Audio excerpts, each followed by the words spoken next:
Baik, Assalamualaikum warahmatullahi wabarakatuh. Perkenalkan, nama saya Dokan Kubong dari Fakultas Hukum dengan NIM 401241120115. Di sini saya akan menjelaskan sedikit analisis hukum diplomatik kasus Mobil X Duta Besar. Dalam konteks hukum diplomatik, mobil dinas kedutaan besar adalah salah satu objek yang paling jelas memperlihatkan hubungan antara hukum internasional dan hukum domestik Indonesia. Pada saat sebuah negara asing membuka misi diplomatik di Indonesia, negara penerima berkewajiban memberikan fasilitas tertentu, termasuk imunitas dan pembebasan pajak terhadap barang-barang yang digunakan untuk menjalankan fungsi diplomatik tersebut. Ini bukan keistimewaan karena negara ingin memajakan diplomat, tetapi karena dipayungi oleh hukum internasional yaitu Vienna Convention 1961. Salah satu bentuk dari fasilitas tersebut adalah pembebasan bea cukai masuk dan pajak impor terhadap kendaraan yang digunakan oleh diplomat.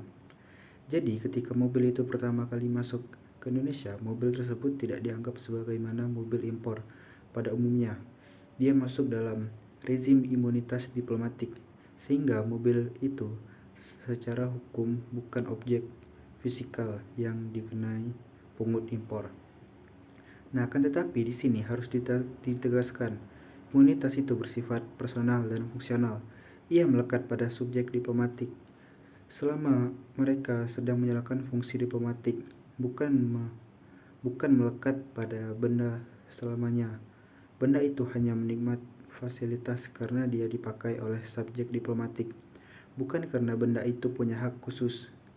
Nah, konflik hukum muncul pada saat mobil akan dialihkan kepada warga sipil Indonesia atau kepada pihak yang bukan lagi merupakan bagian perwakilan asing. Ketika mobil itu berpindah kepada subjek hukum biasa, maka status hukum barang itu berubah total. Pada saat itu, negara Indonesia melalui hukum nasional berhak menarik kembali kewenangan fisikalnya, sehingga mobil itu baru boleh dianggap sebagai mobil legal dan boleh masuk sistem hukum domestik apabila pemilik barunya sudah melunasi seluruh kewajiban fisikal yang dulu ditangguhkan. Nah, disinilah kita masuk ke wilayah hukum kepabeanan Indonesia. Bea Cukai akan melakukan penetapan nilai PABEN, menghitung ulang bea masuk PPNBM dan PPN impor yang dulu tidak dibayar, dan ini bukan pilihan. Ini merupakan keharusan hukum karena negara tidak mengakui perpindahan status barang diplomatik menjadi barang sipil tanpa penutupan fisikal. Nah, setelah pemilik baru menyelesaikan kewajiban pajaknya, barulah mobil itu dapat diproses untuk diregistrasi oleh kepolisian. Di sini hukum nasional lalu dilintas mulai berlaku penuh. Kendaraan menjalani cek fisik, diverifikasi legalitasnya, dan barulah diterbitkan BPKB dan STNK plat hitam biasa. Setelah itu barulah mobil dapat dikendari secara legal di seluruh wilayah Indonesia. Karena itu banyak orang salah memahami isu ini. Orang bilang mobil ex-diplomat itu murah, lalu tidak perlu bayar pajak. Padahal secara hukum itu keliru. Murah yang hanya dulu diplomat tidak membayar pajak. Tapi ketika berpindah tangan, warga biasa justru wajib membayar pajak yang ditangguh tersebut.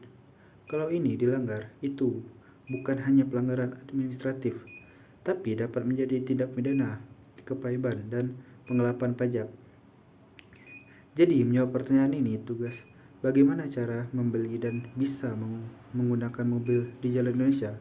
Jawabannya adalah cara mengikuti hukum diplomat dan hukum nasional secara utuh. Mobil harus dinormalisasi statusnya dari barang diplomatik menjadi barang sipil melalui mekanisme kepabean. Baru kemudian diregistrasi polisi dan diterbitkan dokumen resmi kendaraan bermotor. Tidak ada jalan pintas lain yang sah secara hukum. Nah, jadi kesimpulan hukumnya, Indonesia menghormati prinsip imunitas berdasarkan Vienna Convention. Namun, imunitas tersebut hanya berlaku selama barang berada dalam dominan diplomatik.